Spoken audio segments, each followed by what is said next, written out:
2025 విశ్వావసునామ సంవత్సర శ్రీ భద్రకాళీ దేవి శరన్నవరాత్రి మహోత్సవాల సందర్భంగా ప్రజాబాహుళ్యానికి నవరాత్ర వ్రత మాహాత్మ్యాన్ని విస్తృతంగా ప్రచారం చేసి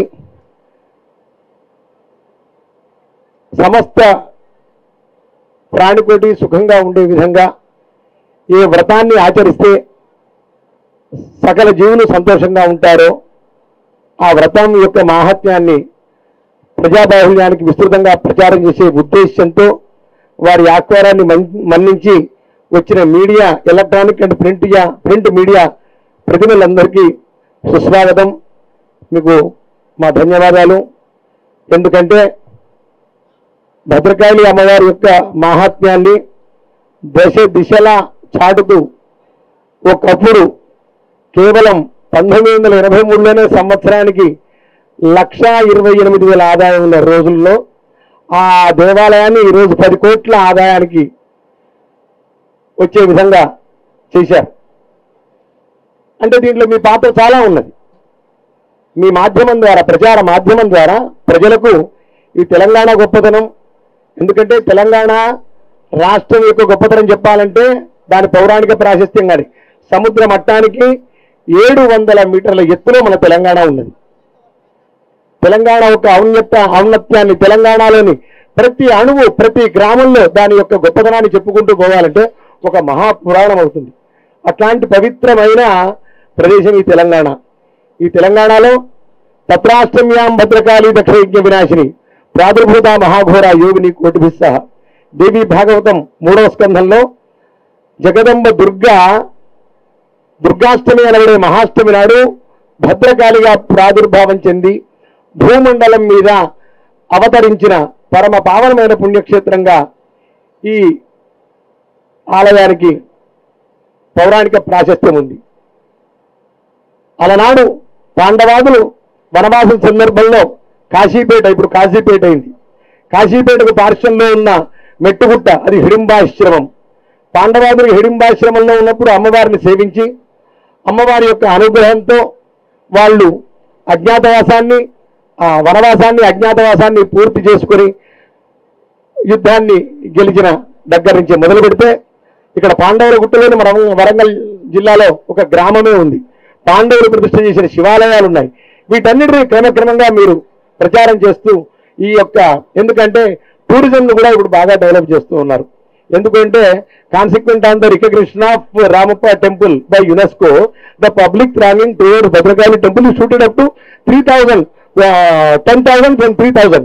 3 శుక్రవారం, శనివారం, ఆదివారం 3,000 మంది వచ్చే జనం ఇవాళ 10,000 మందికి వస్తున్నారు. ఎందుకు అంటే టూరిజం పాయింట్ ఆఫ్ వ్యూలో కనుక డెవలప్ చేయడం వల్ల పండ్ల ముగ్గురు వాడి దగ్గర నుంచి 5 స్టార్ హోటల్ వాడి దాకా ప్రతి వాడికి గిరాకీ ఉంటుంది, గవర్నమెంట్కి రెవెన్యూ వస్తుంది, మన ఉద్యోగ అవకాశాలు వస్తాయి. ఒకటి కాదు, సకల జనులకు ప్రయోజనం. ఈ పర్యాటక రంగంలో ఇప్పుడు మనకు వచ్చిన చైతన్యం మనకంటే ముందు తమిళనాడు వాళ్లకు, నార్త్ ఇండియన్ వాళ్లకు వచ్చింది. అందుకే క్షేత్రాలన్నీ బాగా డెవలప్ అయిపోయాయి. ఇప్పుడు మీ యొక్క పుణ్యవాణి దీనికి కూడా ఆ వైభవాన్ని తీసుకొని వస్తున్నారు. దేశాల నుంచి ఇవాళ అమ్మవారిని తరించి ఇవాళ గోవా నుంచి 2 లక్షల రూపాయలు పంపాడు ఒక మంత్రి గారు, గోవా మినిస్టర్ గారు, మా ఈవో మన గారి పేరు మీద. అంటే చెప్తూ ఉన్నా, ఇదంతా ఏమిటి అంటే ఆ అమ్మవారి యొక్క మాహాత్మ్యం అట్లాంటిది. ఆ అమ్మవారిని ఆరాధించారు, వాళ్ళు కృతకృత్యులు అవుతున్నారు. మనంతో పాటు స్వయం తీర్థం పరాంతారైతే మనం బాగుండాలి, 10 మంది బాగుండాలి. కాబట్టి ఏం చేస్తే మనం బాగుంటాం అంటే ఈశ్వరుడు సృష్టించిన 84 లక్షల జీవరాశుల్లో 83,99,999 జన్మలు ఎత్తాక ఎంతో పుణ్యం చేసుకుంటే గానీ మనుష్య జన్మ రాలేదు. మనుష్య జన్మకు పరమార్థం అనాయాసేన మరణం వినా దైన్యైన జీవనం. దైన్య స్థితి లేని ఒకటి దయా దాక్షిణ్యం మీద బతికే జీవనం వద్దు, దైన్య స్థితి లేని జీవనం కావాలి. చనిపోయేటప్పుడు మంది విసురు పోసుకుంటే అక్కడ అనాయాసంగా వెళ్ళిపోవాలి. మరి ప్రారంభ వశంలో జీవుడు పీడింపబడుతూ ఉంటాడు. కాబట్టి మరి ఎట్లా ఈ మనుషులు తరింపజేసే ఇదే ఏమన్నా ఉన్నదా మార్గం అంటే శరత్కాలే మహాపూజ క్రియతే యాజవార్షికి తస్యాం మమైతన్మాహాత్యం శ్రుత్వాభక్తి సమన్విత సర్వాబాధా వినిర్ముక్తో ధనధాన్య సుధాన్విత మనుష్యో మత్ప్రసాదేన భవిష్యతి న సంశయ అని మార్కండేయ పురాణాంతర్గత దుర్గా సప్తశి అనబడే చండి సప్తశిలో దేవి మాహాత్మ్యంలో చెప్పబడిన మేరకు శరన్నవరాత్ర మహోత్సవములు. ఎందుకంటే ప్రతి ప్రాణి కావలసింది దుఃఖ నివృత్తి, సుఖప్రాప్తి. దుఃఖం నాశనం అయిపోవాలి, సుఖం కావాలి. అంటే పాపం వల్ల దుఃఖం వస్తుంది, పుణ్యం వల్ల సుఖం వస్తుంది. కాబట్టి పుణ్యప్రాప్తి కావాలి, పాప నాశనం కావాలి. అట్లా సమస్తమైన పాపాన్ని నాశనం చేసి అమోఘమైన పుణ్యాన్ని, అమితమైన పుణ్యాన్ని ఇచ్చేది ఎవరు అంటే దయాతీత మోక్ష ప్రదజతురే అని ముదుస్వామి దీక్షితులు అన్నట్టు, తల్లి కుపుత్రోపి జాయేత క్వచిదపి కుమాత అనభవతి. అమ్మా, నీ కడుపున పుట్టిన కొడుకు చెడ్డవాడైతే కావచ్చు, కానీ తల్లి మాత్రం చెడ్డది కాదు. తల్లి నీ గొప్పతనం అట్లాంటిది అని ఆ తల్లిని శరణు పొందడం వల్ల మనం సమస్తమైన దుఃఖములను దూరం చేసుకొని శాశ్వతమైన సుఖాన్ని, సుఖం అంటే ఏమిటి? ఐహిక పారలోక సుఖం. ఇక్కడ అన్ని కావాలి, పరంలో ముక్తి కావాలి. అట్లాంటి సుఖాన్ని ఇచ్చే వ్రతం ఏమైనా ఉన్నదా అంటే ఈ అమ్మవారి వ్రతం. దాంట్లో ఈ శరత్కాలంలో, ఈ శరదృతువులో ఆశ్చర్య శుద్ధ ప్రతిభ నుండి 10 రోజుల పాటు జరిగే వ్రతం. ఈ నవరాత్రి వ్రతం ఎట్లా చెయ్యాలి అంటే వరాహ పురాణం చెప్పింది నవదుర్గా విధానం. ప్రథమం శైలపుత్రీతి, ద్వితీయం బ్రహ్మచారిణి, తృతీయం చంద్రఘంటేతి, కూష్మాండేతి చతుర్థకం, పంచమం స్కందమాతేతి, షష్ఠం కాత్యాయనీతి చ, సప్తమం కాళరాత్రిశ్చ, మహాగౌరీతి చాష్టమం, నవమం సిద్ధిదాత్రి చ, నవదుర్గా ప్రకీర్తాని. నవదుర్గాక్రమం వరాహ పురాణం చెప్పి బోధాయన మహర్షి ప్రోక్తమైన ఆగమ సూత్రంలో మొదటి రోజు అమ్మవారిని యోగ నిద్రాక్రమంలో, అంటే ఆయన సప్తశ్రీ మార్గంలో, మార్కండేయ పురాణ మార్గంలో చెప్పాడు. మొదటి రోజు యోగ నిద్ర, రెండవ రోజు దేవజ, సమస్తమైన దేవతల యొక్క కోపం నుంచి ఆమె ఆవిర్భవించింది కాబట్టి ఆమె దేవజ. మూడో రోజు మహిషాసురుడిని చంపింది కాబట్టి మహిషవర్ధిని దుర్గా. నాలుగవ రోజు గిరిజా దుర్గా, పర్వతరాజు కుమార్తెగా జన్మించింది. ఐదవ రోజు ధూమ్రహ దుర్గా, ధూములలో చెండు సంహరించింది. ఆరవ రోజు చండముండహ దుర్గా, చండముండులను సంహరించింది. ఏడవ రోజు రక్తబీజ దుర్గా, రక్తబీజుడిని సంహరించింది.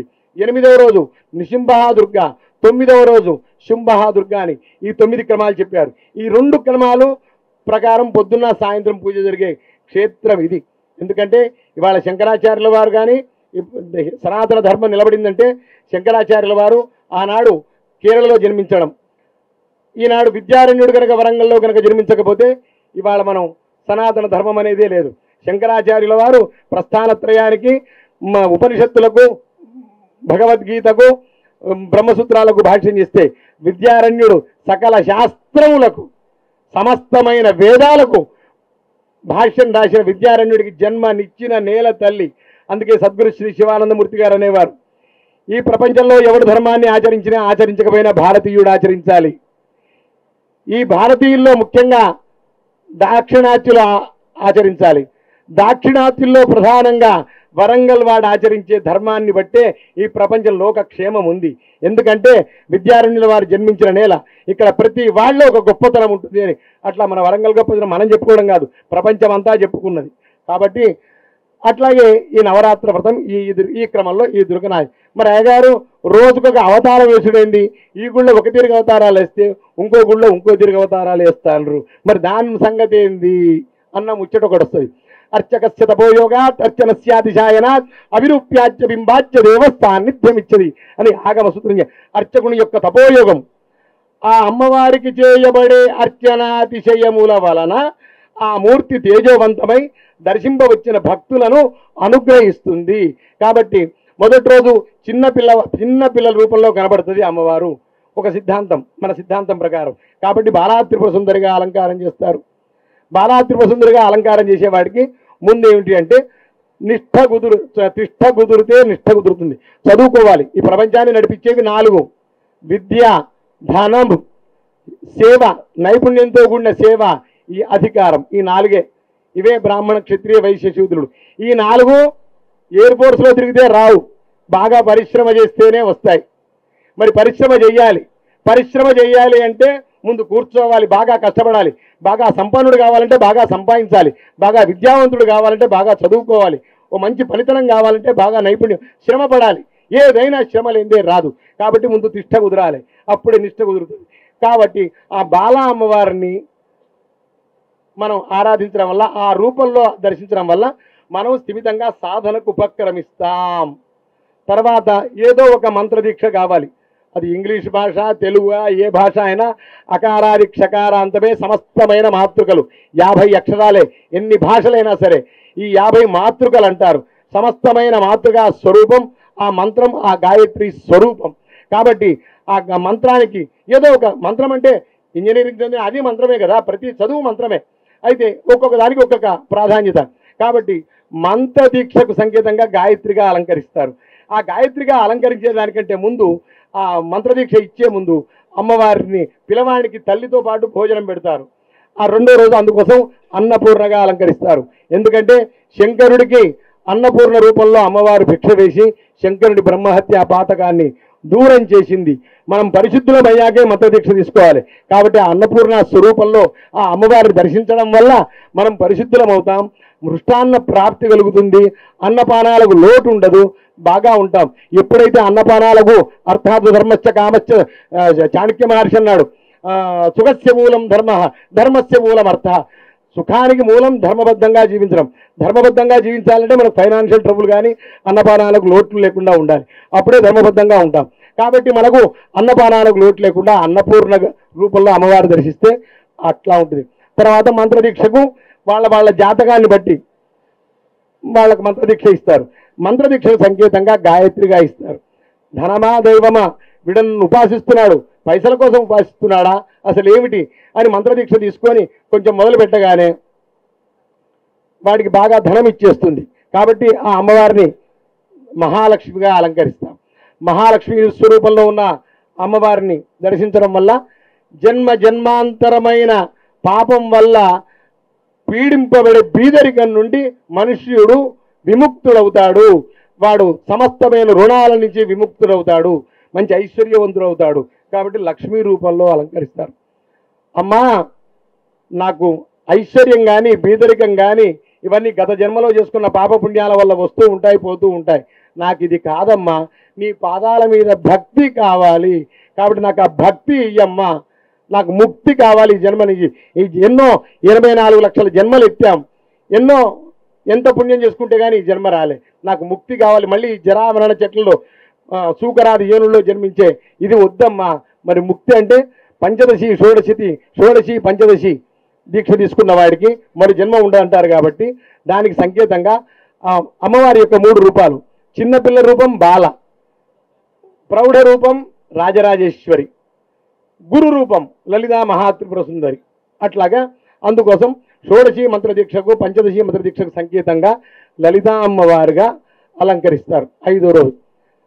సరే, ఎత్రాస్తి భోగో నచదుత్ర మోక్షో, ఎత్రాస్తి మోక్షో నచదుత్ర భోగ, శ్రీ సుందరి సేవన తత్పరాణం భోగశ్చ మోక్షశ్చ కరస్థ ఏవ. ఎక్కడైతే భోగం ఉంటుందో అక్కడ మోక్షం ఉండదు. బాగా సుఖాలను అనుభవించేవాడు వాడికి దైవ చింతనే ఉంటుంది. ఎక్కడైతే మోక్షం ఉంటుందో, ఎప్పుడు అమ్మవారి గురించి తపస్సు చేసేవాడికి ఈ సుఖాలే ఉంటాయి. కాబట్టి అమ్మవారి భక్తులకు భోగమోక్షాలు 2 ఉంటాయి.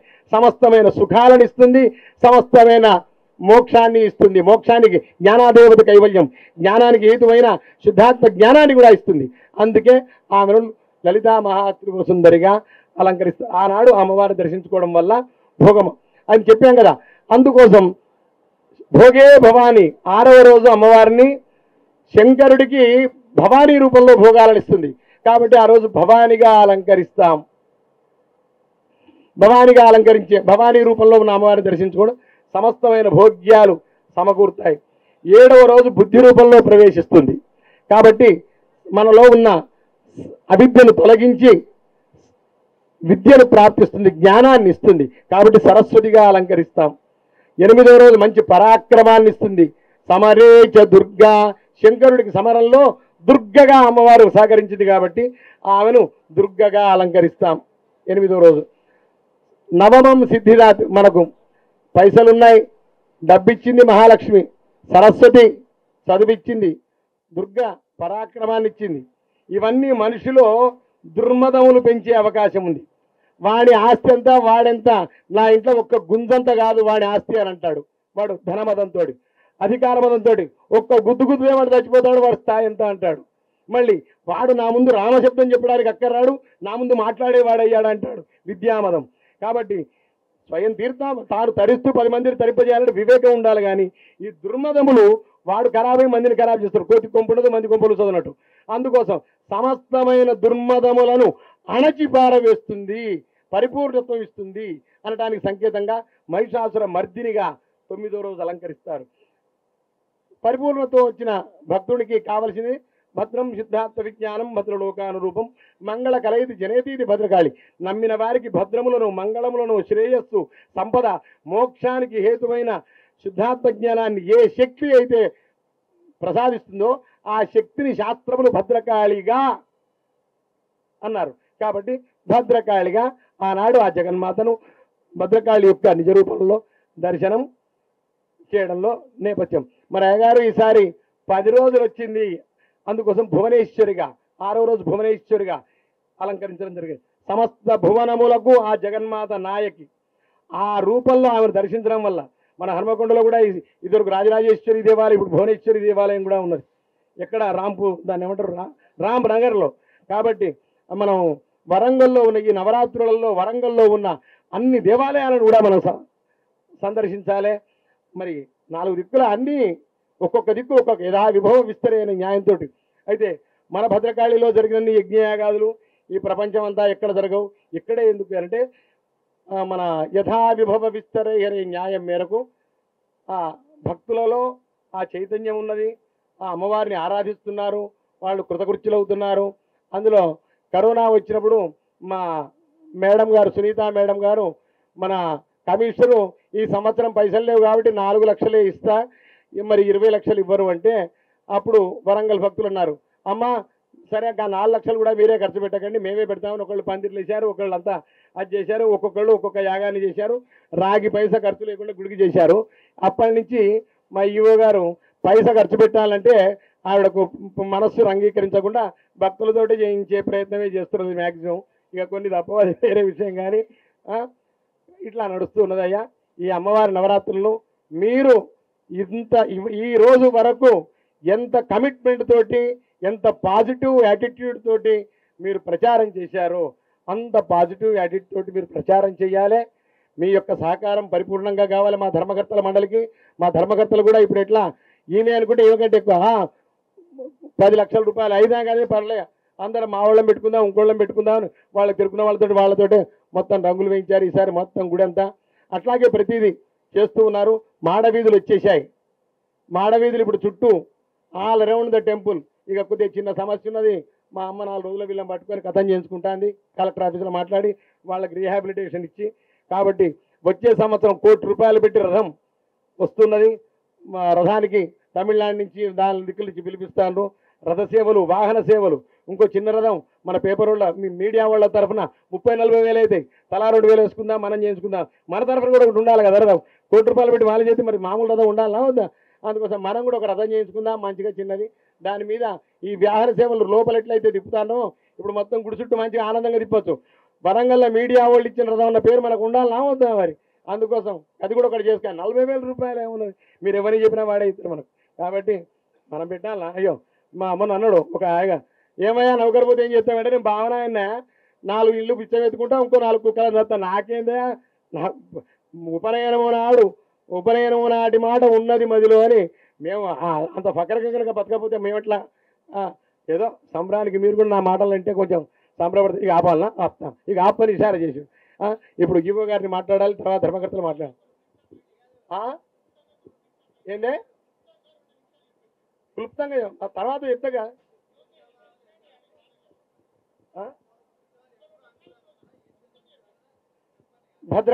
భద్రకాళి శరణమ్మమ్మ ఈరోజు మా ఆహ్వానాన్ని స్వీకరించి దేవీ నవరాత్రి ఉత్సవాల ప్రెస్ మీట్కి విచ్చేసినటువంటి ప్రింట్, ఎలక్ట్రానిక్ మీడియా సభ్యులందరికీ, అదేవిధంగా మా ట్రస్ట్ బోర్డ్ మెంబర్స్, మా అందరి తరపు నుంచి కూడాను మీకు ప్రత్యేకంగా నమస్కారం, అదేవిధంగా ధన్యవాదాలు తెలియజేస్తున్నాము.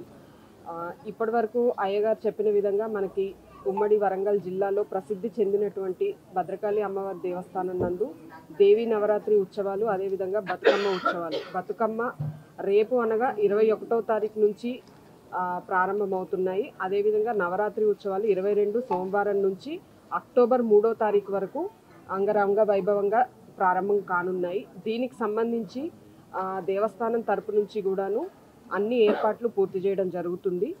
ప్రత్యేకంగా ఈ 13 రోజులు కూడాను అమ్మవారికి ప్రత్యేకమైనటువంటి అభిషేక కార్యక్రమాలు, రోజు ప్రత్యేకమైన అలంకారాలు, ఉదయం ఒక వాహన సేవ, సాయంత్రం ఒక రకమైనటువంటి వాహన సేవ కార్యక్రమాలు, అది సాంప్రదాయబద్ధంగా మనకు అర్చకులు ఎవ్రీ ఇయర్ నిర్వహించే విధంగా ఈ సంవత్సరం కూడా దానికి సంబంధించి అన్ని ఏర్పాట్లు పూర్తి చేయడం జరిగింది.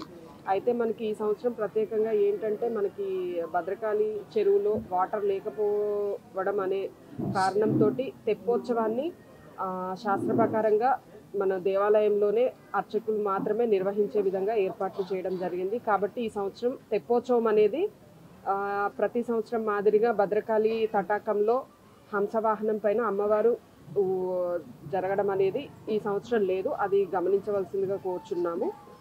అదేవిధంగా మనకి ఈ 9 రోజులు కూడాను దేవస్థానం నందు గోత్రనామాల మీద పూజ చేయించుకోవాల్సినటువంటి భక్తులు ఎవరైనా ఉంటే 1500 పే చేసి టెంపుల్ నందు ఆఫీస్ నందు రసీదు తీసుకొని పూజా కార్యక్రమాలు నిర్వహించుకోవాల్సిందిగా తెలియజేస్తున్నాము.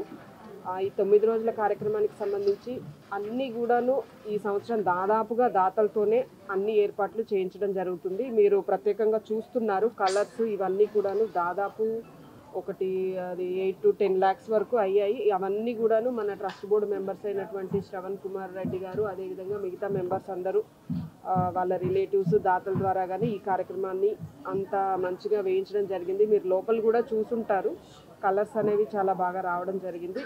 అదేవిధంగా భక్తులకు ఇబ్బంది లేకుండా ప్రత్యేకమైనటువంటి క్యూ లైన్స్, తడికలు, పందిళ్ళు, పబ్లిక్కి వాటర్ ఫెసిలిటీ, ప్రతిరోజు అన్నదాన వితరణ, అదేవిధంగా అందుబాటులో ప్రసాదాలు ఇవన్నీ కూడా ఏర్పాటు చేయడం జరుగుతుంది. కాబట్టి భక్తులందరూ కూడాను ఈ అన్నీ కూడా చూసుకొని అమ్మవారి దర్శనానికి వచ్చి అమ్మవారి దర్శనం చేసుకొని అమ్మవారి కృపకు పాత్రలు కాగలరని కోరడం జరుగుతున్నది. దీనికి సంబంధించి ఈ దాతల వివరాలు, వర్క్స్ ఇవన్నీ కూడాను మన ట్రస్ట్ బోర్డు మెంబర్ పూర్ణచంద్రరావు గారు మీ అందరికీ కూడాను వివరించడం జరుగుతుంది. Thank you. కారంతో దాతలు లేకుండా ఏ టెంపుల్స్ లేవండి. భద్రకాళి కూడానే కాదు, ఏ టెంపుల్కైనా చిన్న మొత్తమో పెద్ద మొత్తమో దాతల ద్వారా నడుస్తున్నాయి. ఆ దాతని గుర్తించి గౌరవించుకోవడం, వాళ్ళు వచ్చినప్పుడు మంచిగా దర్శనం చేయించి పంపించడమే వాళ్ళు కోరుకునేది. అది చేయించడము దేవాలయాలు ఈవోగా నా బాధ్యత, వేరే టెంపుల్స్ ఈవోలుగా వారి బాధ్యత ఉంటుంది. ఇప్పుడు నేను ఇక్కడ ఈవోగా ఉన్నాను కాబట్టి భద్రకాళి దేవస్థానానికి దాదాపుగా అందరూ దాతల ద్వారాగానే మనం ఇప్పుడు కార్యక్రమాలు చేస్తున్నాం. ప్రతి ఒక్క దాతని కూడాను మేము తప్పకుండా చూసుకుంటామండి. వాళ్ళకి మంచిగా దర్శనాలు ఏర్పాటు చేయడానికి కూడా మేము ప్లాన్ చేసుకున్నాము. ఈ దసరా ఉత్సవాల్లో దాతలకు ఎటువంటి ఇబ్బందులు లేకుండా చూస్తాము. అదేవిధంగా మీరు అడిగినటువంటి నేను వచ్చి 2 months అవుతుంది, వచ్చిన దగ్గర నుంచి నాకు ఈ అరేంజ్మెంట్స్ ఇవి సరిపోతున్నాయి. నేను అవి మీరు డెఫినెట్గా యాక్చువల్గా నేనే మీతో ఒక చిన్న ఇంటరాక్షన్ మీటింగ్ పెడదామని అనుకున్నాము. సరే, ఈ విధంగా ఈరోజు మనం మాట్లాడుకోవడం జరుగుతుంది. మీ అందరినీ రిక్వెస్ట్ చేసేది ఏంటంటే భద్రకాళి టెంపుల్ గురించి మొత్తం మీకు తెలుసు, వ్యవస్థ ఎట్లా ఉంది, ఏం జరిగింది, ఏం జరుగుతుంది అనేది. నా రిక్వెస్ట్ ఏంటి అని అంటే, ఇన్ని సంవత్సరాలు చిన్న చిన్న సమస్యలు ఉన్నా ఏమున్నా కూడాను మీరు మా అమ్మవారు మా ఇంటి విషయము పేపర్లలో ఎక్కించి ఇదంతా తీసుకురావడం ఎందుకు అని మరి ఉన్నారు. మరి ఈ మధ్య కాలంలో అయితే చాలా వరకు అడ్వర్స్గా పేపర్లలో మనం చూస్తున్నాం. అంటే సరే, ఇక్కడేదో తప్పు లేకుండా మీరేదో రాశారనేది అయితే నేను అనట్లేదు.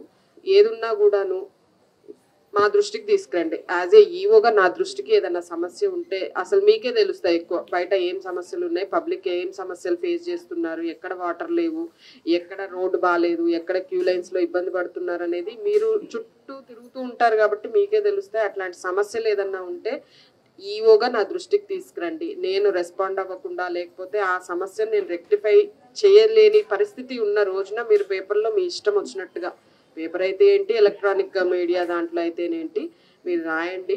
మాకు అవకాశం ఇవ్వండి అది సరిదిద్దుకోవడానికి. ఇప్పుడు ఇంట్లోనే ఎన్నో సమస్యలు ఉంటాయి. ఇంత పెద్ద వ్యవస్థ, గుళ్ళో ఇంతమంది వచ్చి వెళ్తూ ఉంటారు, చిన్న చిన్న సమస్యలు ఉన్నాయి. టెంపుల్లో కూడా స్టాఫ్ సరిగ్గా లేరు, సిబ్బంది లేరు, ఉన్న వాళ్ళ మీదే బాగా బర్డెన్ అవుతుంది. వాళ్ళు కూడా 5లో కొన్ని సరే ఏవో జరుగుతూ ఉన్నాయి. చిన్న చిన్న పొరపాట్లు ఏదన్నా ఉంటే మాత్రం తప్పకుండా అది మా నోటీస్కి తీసుకురండి. నేనున్నాను, ఇప్పుడు ట్రస్ట్ బోర్డు వాళ్ళు ఉన్నారు, ఇంతమంది ఉన్నారు. డెఫినెట్గా ఇక్కడికి వచ్చే ప్రతి ఒక్క భక్తులు సంతోషంగా అమ్మవారిని దర్శనం చేసుకొని వెళ్ళే విధంగా ఏర్పాట్లు చేయడానికి మేమందరం కూడాను కృషి చేస్తాము. దానికి మీ అందరి సహకారం కావాలి. ఏ సమస్య ఉన్నా కూడాను మీరు ఫస్ట్ నా నోటీస్కి తీసుకురండి. నా క్లారిఫికేషన్ నా నోటీస్లో లేకుండా ఏ వార్తలు కూడా పేపర్లో రాయొద్దని నేను మీ అందరికీ రిక్వెస్ట్ చేస్తున్నాను. అర్థం చేసుకుంటారు అనుకుంటున్నాను. అదే అదే నాకు ఇప్పుడు మీరు నా నోటీస్కి వచ్చిందండి. ఇప్పుడు అలాంటివి ఏమన్నా ఉంటే నేను మొత్తం చూస్తాను. డెఫినెట్ గా అవన్నీ కూడా యూటిలైజేషన్ లోకి తీసుకొని వస్తాను.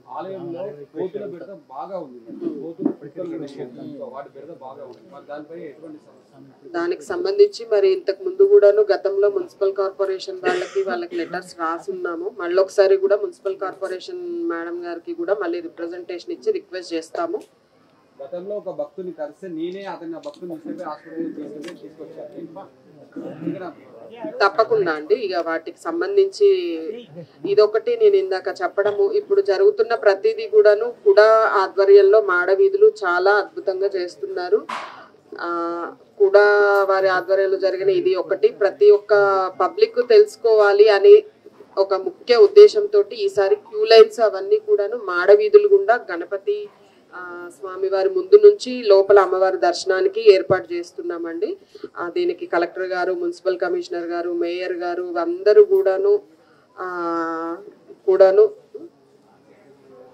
కూడాను మంత్రి గారు, ఎమ్మెల్యే గారు ఇక వాళ్ళ ఆదేశాలతోనే కదా ప్రతిదీ జరిగేది. వారి యొక్క ఆదేశాలతోటి ఎమ్మెల్యే గారు, మంత్రి గారి ఆదేశాలతోటి అధికారులమైన మేమందరం కూడాను దసరా నవరాత్రుల్లో ఎటువంటి ఇబ్బందులు భక్తులకు తలెత్తకుండా అన్ని ఏర్పాట్లు చేయడానికి ట్రస్ట్ బోర్డు వాళ్ళు కూడా మెంబర్స్ అందరూ 10-15 డేస్ నుంచి టెంపుల్లోనే ఉండి అన్ని కార్యక్రమాలు ఎవరి భక్తులకు ఇబ్బంది జరగొద్దు, వాళ్ళు మంచిగా హ్యాపీగా దర్శనం చేసుకొని వెళ్ళాలన్న ముఖ్య ఉద్దేశంతో చేస్తున్నామండి. కాబట్టి మీ అందరు కూడా సహకరించాలని కోరుతున్నాము. మీ అందరికీ కూడా ప్రత్యేకమైనటువంటి ధన్యవాదాలు. అందరూ కూడా అమ్మవారి దర్శనం చేసుకుని లంచ్ ప్రసాదం కూడా ఏర్పాటు చేయడం జరిగింది. అందరూ కూడా తీసుకొని వెళ్లాల్సిందిగా కోరుచున్నాము. Thank you. మీ వ్యాపారం అభివృద్ధి కావాలని కోరుకుంటున్నారా? అయితే వెంటనే క్యూనస్ ని సంప్రదించండి. Schools, colleges, banks, shops, office promotions, land promotions, political promotions, restaurant promotions, hospital promotions, పుట్టినరోజు వేడుకలు, శుభకార్యాలు, వ్యాపారాలు ఏవైనా, సందర్భం ఏదైనా ఇప్పుడే క్యూనస్ ద్వారా తెలియజేయండి. మీ వ్యాపారాన్ని అభివృద్ధి చేసుకోండి.